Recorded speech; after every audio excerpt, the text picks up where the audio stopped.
অরুণাচলের চতুর্থ পর্বে আপনাদের সবাইকে স্বাগত জানাই। আজ এই পর্বে আমরা দেখে নেব অরুণাচলের বিখ্যাত Tawang monastery, giant Buddha, war museum আর সন্ধেবেলায় অরুণাচলের এক কালচারাল প্রোগ্রাম, যেখানে আমরা অরুণাচলের কালচারকে তুলে ধরার চেষ্টা করব। আশা করি এই পর্ব আপনাদের ভালো লাগবে, সঙ্গে থাকুন। তাহলে চলুন শুরু করি আজকের পর্ব। অরুণাচলের চতুর্থ দিনে আমরা সকাল সকাল ব্রেকফাস্ট করে বেরিয়ে পড়লাম তাওয়াং মনেস্ট্রির উদ্দেশ্যে। 1680 সালে ফিফথ দলাই লামার টাইমে এই মনেস্ট্রি প্রতিষ্ঠিত হয়েছিল। কথিত আছে 400 বছর আগে ফিফথ দলাই লামা মার্ক লামা লোদোরে গ্যাস্ট্রো নামক একজন লামাকে বলেছিলেন, মনে হলে একটা বড় মনেস্ট্রি করা উচিত। এই কথায় লামা ঘোড়া নিয়ে একটা লোকেশন দেখতে বেরিয়ে গেলেন, কিন্তু অনেক দিন অবধি খোঁজার পরও তিনি সেই রকম জায়গা খুঁজে পাচ্ছিলেন না। তারপর তার ঘোড়াও হারিয়ে গেল, কিন্তু যখন পেলেন তখন দেখলেন ঘোড়া শান্তিতে একটা জায়গায় ঘাস খাচ্ছে। আর তখনই উনি ঠিক করলেন এই জায়গাতেই মনেস্ট্রিটা প্রতিষ্ঠিত হবে, আর এই জায়গার নাম দিলেন তাওয়াং, মানে ঘোড়া নির্বাচিত জায়গা, হর্স চুজেন। এই মনেস্ট্রিকে বলা হয় এশিয়ার লার্জেস্ট মনেস্ট্রি। প্রচুর গলি, স্কুল, মিউজিয়াম আছে এখানে। এখানে প্রায় 400 থেকে 500 মঙ্কসরাও থাকেন, আর ভেতরের ইন্টেরিয়ারটাও খুব সুন্দর।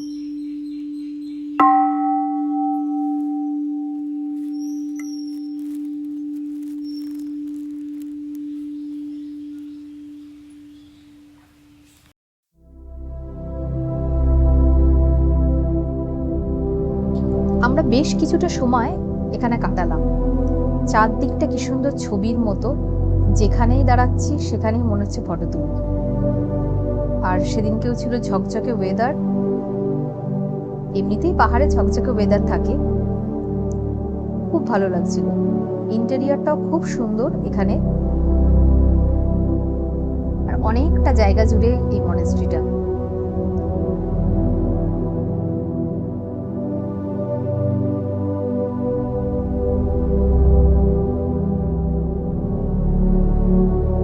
দূরে তাকালেই উঁচু উঁচু পাহাড় দেখা যাচ্ছিল, আর পাহাড়ে যেমন হয় খুব সুন্দর কালারফুল ফ্লাওয়ার্সও ছিল, খুব ভালো লাগছিল।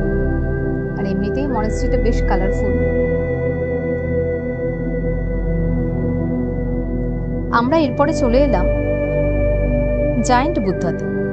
এটি তাওয়াং মনেস্ট্রি থেকে 2 থেকে 3 কিলোমিটার দূরত্বে অবস্থিত, যা গাড়িতে সময় লাগে 10 মিনিট। এটির উচ্চতা 30 ফুট, আর এখান থেকে তাওয়াং শহরটাকে সুন্দর দেখা যায়। এই বিশাল বুদ্ধমূর্তি যেন পাহাড়ের বুকের উপর দাঁড়িয়ে থাকা এক শান্তির প্রতীক। আর যখন সূর্যোদয় আর সূর্যাস্ত হয় তখন তো আরো সুন্দর লাগে। এখানে কিন্তু একটা ভেতরে মনেস্ট্রিও আছে, যেটা সকাল 6:30 থেকে সন্ধ্যে 7টা অবধি খোলা থাকে। আর এখানে ফ্রি অফ কস্টে খাবার আর চাও দেওয়া হয়। আমরা এবার চলে এলাম ওয়্যার মিউজিয়াম। 1962 সালে ভারত চীন যুদ্ধের সময় শহীদ হওয়া ভারতীয় সেনাদের স্মৃতির উদ্দেশ্যে এই স্মৃতিসৌধটি নির্মিত হয়েছিল। এটি বৌদ্ধ স্তূপের আদলে তৈরি, দেখতেও কিন্তু ভীষণ সুন্দর। এখানে ছোট একটা জাদুঘরও আছে, যেখানে যুদ্ধের সময়কার ছবি, অস্ত্র, মানচিত্র ও শহীদ হওয়া সেনাদের ব্যবহৃত অনেক জিনিসই রাখা আছে। এখানে গেলে সেই সময় কঠিন পরিস্থিতি ও সেনাদের সাহসের কথা অনুভব করা যায়। সারাদিন ঘোরার পরে আমরা হোটেলে এসে একটু রেস্ট নিয়ে নিলাম। তারপর আমাদের হোটেলের ওনার বলল, এখানে সামনাসামনি ইভিনিংয়ে খুব ভালো একটা কালচারাল প্রোগ্রাম হয়। তো ভাবলাম যে দেখেই আসি। ইভিনিংটা তো একদিন আমরা বেশ মার্কেটটা ঘুরেছি, তো আজকে একটু কালচারাল প্রোগ্রামটা নয় দেখে আসি কেমন হয় এখানকার কালচারাল প্রোগ্রাম।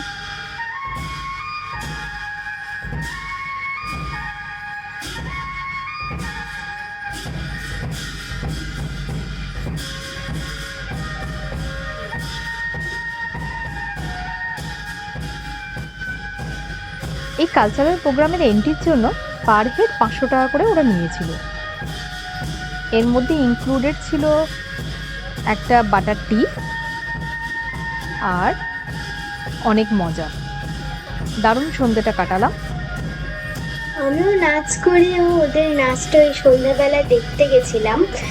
আর আমার খুবই ভালো লেগেছিল ওই নাচটি, কারণ হচ্ছে ওরা এত ভাইব্রেন্ট আর অ্যাক্টিভলি ওই নাচটা করছিল। আর যা দারুণ মেকআপ মেকআপ নয় মানে কস্টিউম এত সুন্দর ছিল, মানে একদমই দারুণ। আর বোঝা যাচ্ছিল না যে এটা কোনো মানুষ করছে, দেখে মনে হচ্ছিল যে এটা কোনো সত্যিকারের অ্যানিমালই করছে। তো আমার খুবই ভালো লেগেছিল। তো ওরা এই যে ওটার চান্স দিয়েছিল আমাদের সাথে ছবি তোলার, তো আমরা ছবি তুলেছি। কালচারাল প্রোগ্রামের শেষে ওরা যে যেভাবে সেজেছিল তার সাথে যারা দেখতে এসেছিল সেরকম ফটো তোলারও ওরা সুযোগ করে দিচ্ছিল। আমরাও একটা করে তুলে নিলাম। পরের দিন সকালবেলা সকাল সকাল ব্রেকফাস্ট করে নিয়ে আমরা তাওয়াংকে বিদায় জানিয়ে চললাম বোমডিলার পথে। সত্যি কথা বলতে তাওয়াং ছেড়ে যেতে ইচ্ছা আমার একদমই করছিল না, কিন্তু যেতে তো হবেই। তবেই তো আবার একটা নতুন জায়গা দেখতে পাবো, নতুন সূচনা হবে। তাওয়াং থেকে বোমডিলার ডিস্টেন্স 175 থেকে 180 কিলোমিটার। আমাদের যেতে লাগবে 7 থেকে 9 ঘন্টা। আমরা কিন্তু আবার সেই পথ দিয়ে মানে শিলাপাস, যশোয়ান্তগড় দিয়ে বোমডিলা পৌঁছাবো।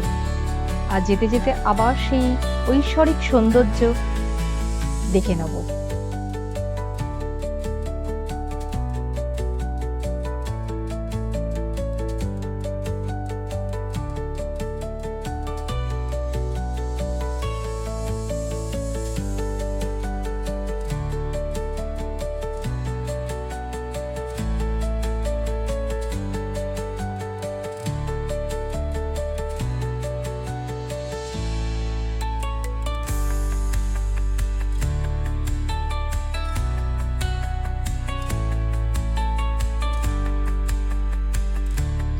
মাঝে মাঝেই আমরা কিছু ছবি তুলে নিচ্ছিলাম আর চেটে পুটে এই সৌন্দর্যকে উপভোগ করে নিচ্ছিলাম।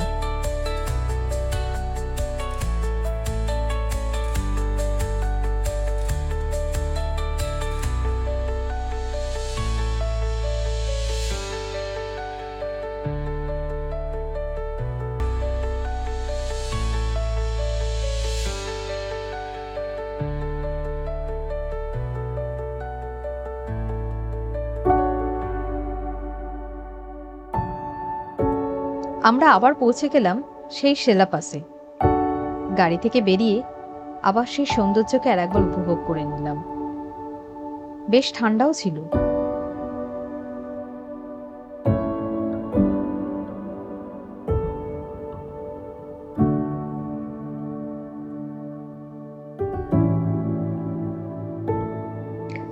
রাস্তায় যেতে যেতে একটা জায়গায় দেখলাম অনেক ফল বিক্রি হচ্ছে। ফ্রেশ অ্যাপেল, কিউই, পিচ আর অনেক ধরনের চকলেটস। আমরাও দাঁড়িয়ে একটুখানি কেনাকাটি করে নিলাম।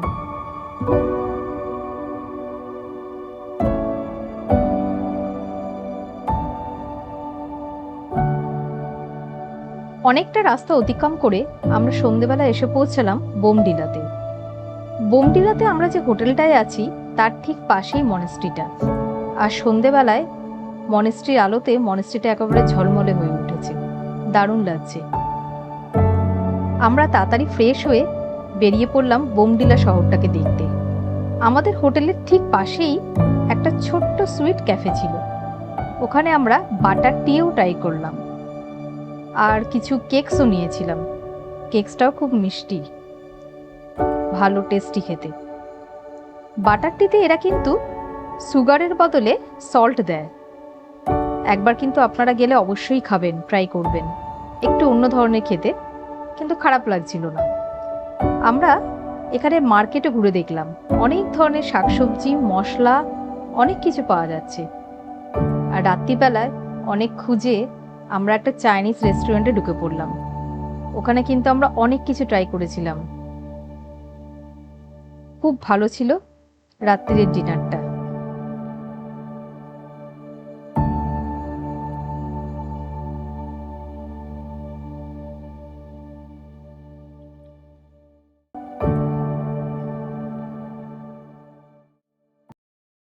গুড মর্নিং সবাইকে।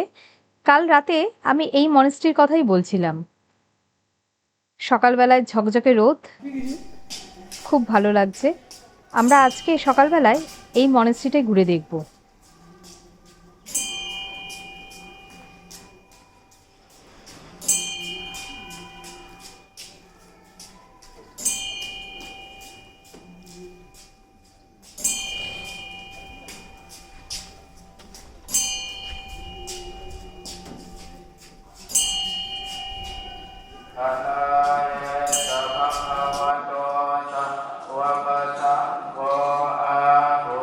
ছোট্ট করে মনেস্ট্রিটা খুব সুন্দর করে সাজানো, হরেক রকমের ফুলের মেলা।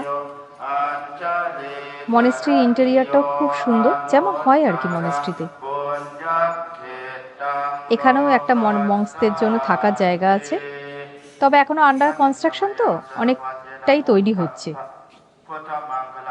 সামনেই মার্কেট, একদম মার্কেটের মধ্যেই মনেস্ট্রিটা।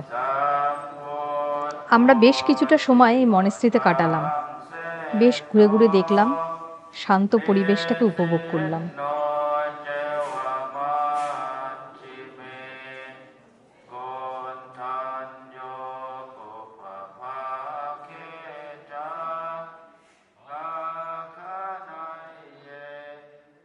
আমরা এবার রওনা দিলাম ভুটান গেটের উদ্দেশ্যে। যেতে যেতে আমরা সেই পাহাড়ি সৌন্দর্য, পাহাড়ি পথ উপভোগ করতে করতে যাচ্ছিলাম। হঠাৎ দেখলাম একটা জায়গায় কাপে চা পাওয়া যাচ্ছে। আমরাও নেমে এই সুযোগটা ছাড়লাম না, চা খেয়ে নিলাম। কি সুন্দর, একদম সাজানো প্রকৃতি। একদম মনে হচ্ছে না কেউ যেন ক্যানভাসে পেন্ট করে সাজিয়ে দিয়েছে। যেদিকে তাকাচ্ছি সেদিকে পরিষ্কার আকাশ, সবুজ গাছ আর ফাঁকা রাস্তা। দারুণ লাগছে, প্রাণ ভরে নিঃশ্বাস নিয়ে নিলাম।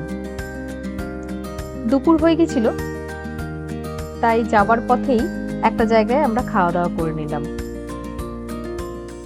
অবশেষে আমরা এসে পৌঁছালাম সেই ঐতিহ্যবাহী ভুটান গেটে। ভুটান গেট ভারত ও ভুটানের বন্ধুত্বের এক সুন্দর প্রতীক।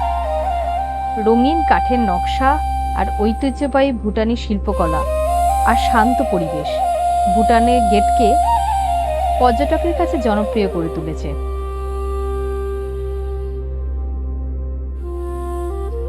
এবার বিদায় নেয়ার পালা। এবারের মতো যাত্রা এখানেই শেষ।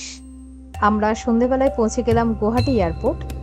যেহেতু আমাদের ফ্লাইটটা রাত্রির দিকে ছিল, তাই আমরা এয়ারপোর্ট লঞ্চেই ডিনারটা সেরে নিলাম। আমরা ট্রাভেল ট্যুর ব্লগ আবার নিয়ে আসবো অন্য কোনো ব্লগ নিয়ে। আপনারা অপেক্ষা করুন।